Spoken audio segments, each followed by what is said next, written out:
اور جس نے اوپر تلے 7 آسمان بنائے ہیں، تم ان کی تخلیق میں، اللہ کی تخلیق میں کوئی خلل نہیں دیکھ سکتے۔ فرجل بصر ہل تری من فطور، دوبارہ دیکھو، دوبارہ دیکھو، دوبارہ نگاہ ڈالو، تمہیں کہیں بھی کوئی خلل نظر نہیں آئے گا۔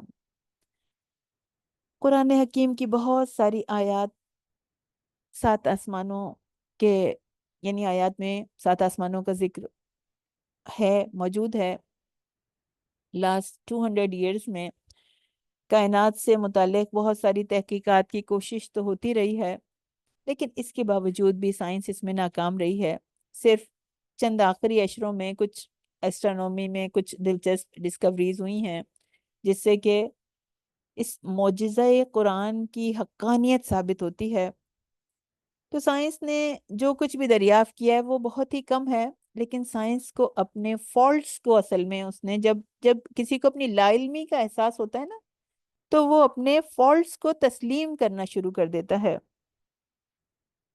تو ترکی کے ایک نامور ڈاکٹر ہیں، ڈاکٹر ہیلوپ نور، تو وہ کہتے ہیں کہ یہ میگنیٹک لیئرز ہیں، یعنی یہ 7 تہوں کی عکاسی کرتی ہیں، اس کے ہمیں نشانات ملتے ہیں۔ یہ کہتے ہیں پہلی اور مرکزی تہ بے شمار ستاروں سے بننے والی گیلیکسیز پر مشتمل ہے، اور اس کے اوپر دوسری تہ بھی میگنیٹک پراپرٹیز رکھتی ہے، اور اسی طرح انہوں نے ڈفرینٹ تہوں کے جو ہے وہ کی پراپرٹیز بتائیں، اور کہا کہ سب سے اندرونی دائرہ جو ہے وہ سولر سسٹم کا ہے۔ تو اصل میں آسمان کی وسعت کا اندازہ انسانی اسکیل پر نہیں لگایا جا سکتا۔ انسان کی کیا حیثیت ہے، کیا اوقات ہے، ایک حقیر مخلوق ہوتے ہوئے وہ اپنے آپ کو کیا سمجھتا ہے، عقل کل سمجھتا ہے اپنے آپ کو۔ سورج اور چونٹی میں بھی کوئی نسبت ہو سکتی ہے، مگر کائنات اور انسان میں تو کوئی نسبت ہی نہیں ہے، پھر بھی اپنے رب کے آگے نہیں جھکتا۔ تو اللہ تعالیٰ اس کو احساس دلا رہے ہیں کہ دیکھو، غور تو کرو تم ان 7 راستوں پر، ان 7 طرائق پر۔ سائنسدان کہتے ہیں ایک اندازے کے مطابق آسمانی تہوں کے درمیان بہت طویل فاصلے حائل ہیں، ناقابل تصور فاصلے حائل ہیں، کہ یہ جو آسمانی تہیں ہیں، یہ جو طبقات ہیں، کہتے ہیں کہ ان کے اندازوں کے مطابق پہلی آسمانی تہ جو ہے، یعنی پہلا آسمان جو ہے، وہ کم و بیش 65 کھرب کلومیٹر تک پھیلا ہوا ہے، اور دوسری آسمانی تہ جو ہماری گیلیکسی کا ڈایامیٹر ہے، تو وہ کہتے ہیں کہ یہ پتہ یہ چلتا ہے کہ یہ 1,30,000 نوری سال وسیع ہے۔ کہتے ہیں تیسری تہ جو ہے وہ ہمارا، جس کلسٹر میں ہم رہتے ہیں، جس اسٹارز کے جس کلسٹر میں ہم رہتے ہیں، یہ ہے تیسری تہ، جو کہ 20 لاکھ نوری سال کی حدود میں پھیلی ہوئی ہے۔ چوتھی آسمانی تہ کہتے ہیں یہ گیلیکسیز کے گروہوں کا مجموعہ ہے، جو کہ کائنات کے درمیانی حصے کو تشکیل دیتی ہے، اور کہتے ہیں یہ 10 کروڑ نوری سال پر محیط ہے۔ اسی طرح 5ویں کو یہ 1 ارب نوری سال کی مسافت پر بتاتے ہیں، 6ٹھی کو 20 ارب نوری سال کی مسافت پر، اور 7ویں تہ کو اس سے بھی کئی گنا آگے۔ تو یہ سارے اندازے ہیں، ان کی حقیقت انسان کو نہیں پتا۔ اصل میں بتانے کا مقصد یہ ہے کہ اتنا زیادہ غور و فکر کرنے کے بعد بھی وہ کچھ نہیں پا سکے۔ ان راستوں میں، ان 7 آسمانوں میں کتنا ڈسٹنس ہے؟ مشکات المصابیح کی ایک حدیث ہے، حدیث نمبر 5638 اس کا نمبر ہے۔ حضرت ابو ہریرہ رضی اللہ تعالیٰ عنہ کہتے ہیں کہ نبی کریم صلی اللہ علیہ وسلم اور صحابہ کرام بیٹھے ہوئے تھے کہ ابر کا ایک ٹکڑا گزرا، تو آپ صلی اللہ علیہ وسلم نے ابر کے اس ٹکڑے کی طرف اشارہ کر کے صحابہ سے پوچھا کہ کیا تم جانتے ہو یہ کیا ہے؟ تو صحابہ نے اپنی عادت کے مطابق جواب دیا کہ اللہ اور اس کا رسول بہتر جانتے ہیں۔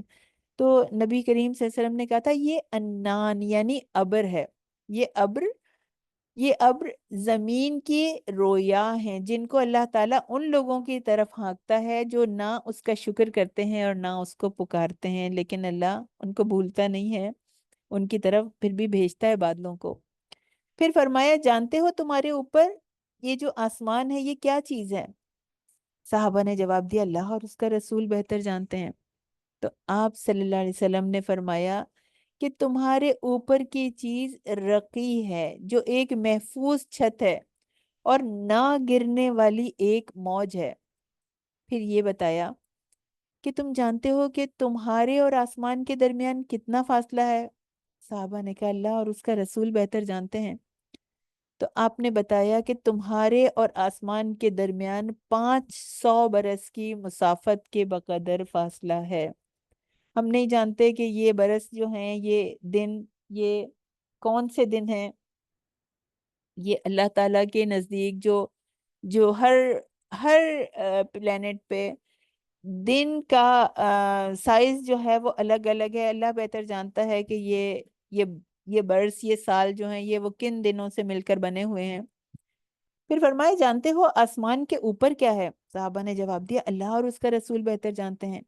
تو آپ نے فرمایا اس آسمان کے بعد پھر اوپر نیچے 2 آسمان ہیں، ان 2 آسمانوں کے درمیان بھی 500 سال کی مسافت ہے۔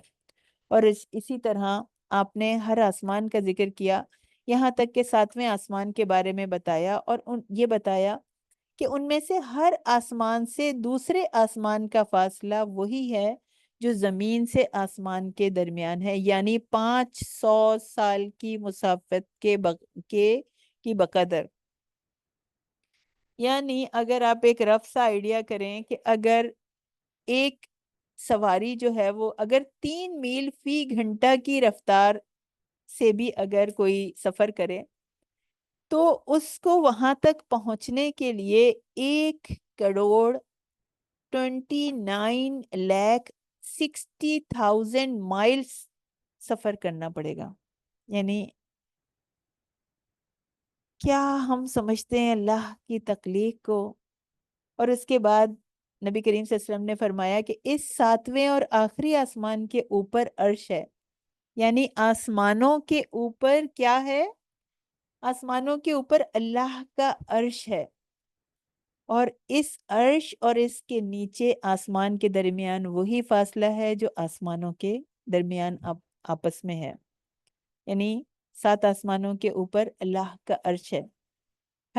ہر آسمان کے درمیان ڈسٹینس کتنا ہے؟ 500 ایئرز کی مسافت پر ہیں۔ تو سائنسدان آسمانوں کے عشر اشیر کو بھی نہیں پا سکے۔ اگر سائنٹسٹ کی ڈسکوریز پر آپ ایک نظر ڈالیں تو عقل حیران رہ جاتی ہے کہ وہ کہاں تک پہنچے، پھر بھی کچھ نہیں جانتے، جاننے کے باوجود بھی کچھ نہیں جانتے۔